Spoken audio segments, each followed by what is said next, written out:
Magandang araw! Babasahin ko sa inyo ang kwentong Filemon Mamon, sinulat ni Christine Billen at iginuhit ni Jason Moss. Makinig na mabuti. Sugod, mga kapatid!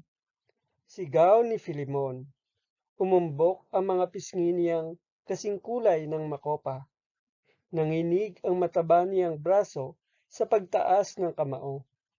Ensayo ito ni Filemon para sa audisyon. Talagang napakahilig niyang umarte sa dulaan. Kahit sa paglalaro, umaarte siyang tatay sa bahay-bahayan at kaaway naman sa barilan. Gustuhin man niyang maging kuya, ipagpipilitan ng mga kalaro niya. Mukhang matanda kapag mataba, mukhang bata kapag payat. Naisin man niyang maging bida, sasabihin ng mga ito sa kaniya, matataba ang mga kaaway, mapapayat ang mga bida. Tuwing Pasko lang siya bida, laging si Santa Claus si Filemon sa paaralan. At ang puna ng lahat, parang puputok ang pulang damit niya. Naka-tight fit yata si Santa. Umaalog-alog naman ang tiyan niyang bilog habang naglalakad at bumabati ng Merry Christmas! Sabi nga ng mga nanay at yaya, Nako, parang keso di bola. Para naman maiba, gusto ni Filemon na maging Andres Bonifacio sa dula. Siya ang matapang na leader ng katipunan. Kaya, Sugod, mga kapatid! Ang sigaw niya.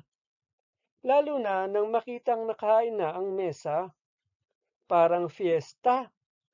Nilanghap niya ang amoy ng nagmamantikang adobo at litsyong paksiw. Naglaway siya sa manggang hilaw at bagoong. Umikot ang mga mata niya sa sari-saring minatamis na nalulunod sa arnibal. Matapos naman ang kainan, sasalampak si Filemon sa harap ng TV. Sasali rin ang kaniyang nanay at tatay. Dala nila ang maraming kutkutin, popcorn, mani, cornic, chicharon, at 1 litro ng soft drink. Ganyan talaga ang lumalaking bata. Hihimasin ng tatay ang ulo ni Filemon habang inangasab ng anak ang mga kutkutin. Kaya tuloy, walang pakialam si Filemon kahit patawagin siyang baboy, bola, bundat, biik, bilog, tabatsoy, at Filemon Mamon. Mahal siya ng kaniyang nanay at tatay. At mahal din siya ng kaniyang mga kaeskwela. Kapag nadikit ang mga ito sa kaniya, parang mamon, nakapanggigigil kagatin. Parang unan, mainam yakapin.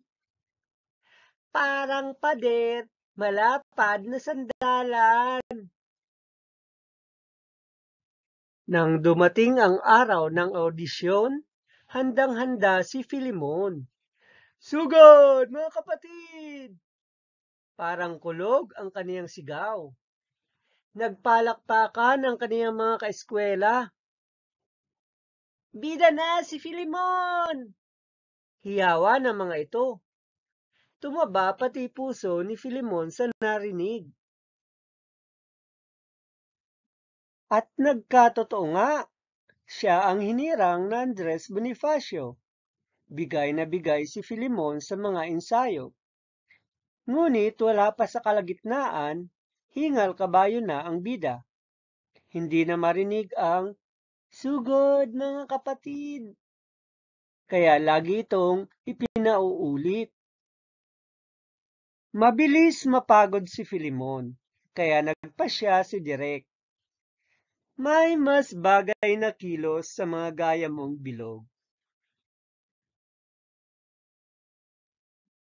Ginawa siyang prailing mataba, ang kaaway sa dula. Patayin ang mga Indio! Panggigigil pa rin ni Filimon, lalo na nang makita niya ang bagong Andres Bonifacio. Hindi ito bilugan, hindi mukhang mamon ng katawan. Maliksi ito sa takbuhan at hindi hinihingal sa sigawan. Sumugod pa uwi si Filimon. Kailangan ko bang pumayat? Kailangan ko bang maging patpat? Gusto kong maging Andres Bonifacio sa dula. Parang pinunit na sedula ang bawat hikbi ni Filimon. Ayoko nang magmukhang mamon. Hindi na sumugod sa mesa si Filimon noong kainan. Hindi na rin siya bumangon noong hating gabi upang higupin ang kondensada o kaya'y manginain ang mga tirang yema sa tinda ng nanay niya. Sa pag-aalala sa kakaibang ikinikilos ni Filimon, isinugod siya ng kaniyang nanay at tatay sa doktor kinabukasan. Wala pong ganang kumain si Filimon. Mangangayayat po ba siya, doktor? Nangingilid ang luha ng kaniyang nanay. Naninikip naman ang paghinga ng kaniyang tatay. Sa tingin ni Filimon, pwedeng mga artista sa dula ang kaniyang nanay at tatay. Maayos po ang lagay ng anak ninyo, sabi ng doktor. Ngunit, kailangang bantayan ang kalusugan dahil mabilis pong kapitan ng sakit ang matataba, tulad po ng sakit sa puso at diabetes. Mabilis din po silang mapagod. Napatingin ang nanay at tatay ni Filimon sa kanilang bilugang mga katawan. Hinikayat sila ng doktor na maging halimbawa ng mabuting kalusugan para kay Filimon. Nabawasan ang panonood ng TV ni na Filimon. Naglalakad-lakad sila sa parke tuwing hapon. Nakatuwaan din nila ang paghahalaman bilang libangan. Bagong putahe na rin ang inihahain ni nanay. Karaniwan, may gulay at isda. Prutas na rin ang paborito nilang ngatain habang nagkukwentuhan. Mas masigla kaysa dati si Filimon.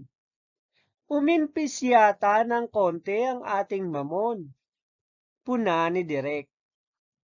Sa araw ng dula, lumabas pa rin si Filimon na praile at lalong ipinagbuti ang pag-arte. Dahil sa susunod na taon, handa na siyang muli sa audisyon. Balak naman niyang maging Gregorio del Pilar, ang batang general.